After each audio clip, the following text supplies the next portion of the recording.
সিলেট মহানগরকে যানজট মুক্ত এবং যান চলাচল শৃঙ্খলা ফেরাতে ব্যাটারি চালিত রিক্সা, অটোরিকশা, অবৈধ ও রেজিস্ট্রিবিহীন সিএনজি চালিত অটোরিকশার বিরুদ্ধে অভিযানে নামেছে পুলিশ।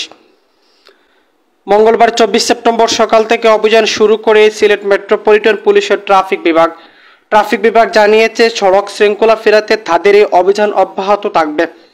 মঙ্গলবার সকাল থেকে মহানগরের বন্দরবাজার আশপাশ সড়ক, টিলাগড়, পাঠানটুলা, আম্বরখানা পয়েন্ট, দক্ষিণ সুরমা, হুমায়ুন রশিদ চত্বর ও চণ্ডীপুল এলাকায় একই যুগে অভিযান শুরু করা হয়। এ সময় ব্যাটারি চালিত রিক্সা, অটোরিকশা, অবৈধ রেজিস্ট্রিবিহীন সিএনজি চালিত অটোরিকশা সহ অন্যান্য যানবাহনের বিরুদ্ধে মোটরযান আইন এবং সড়ক পরিবহন আইন মামলা এবং রেকর্ডিং করা হয়।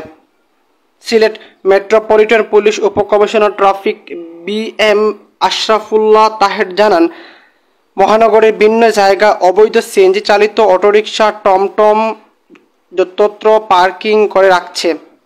অনেক সময় যাত্রীদের কাছ থেকে অতিরিক্ত ভাড়া আদায় করছে, যা ফলে নগরবাসী ভোগান্তি হচ্ছে। মহানগরকে যানজট মুক্ত করতে এবং রাস্তা শৃঙ্খলা ফেরাতে আমরা এসব অবৈধ ও ফিটনেসবিহীন গাড়ির বিরুদ্ধে অভিযান পরিচালনা চলমান থাকবে। মহানগরের 24টি পয়েন্টে আমরা আমাদের রুটিন কার্যক্রম চালিয়ে যাব।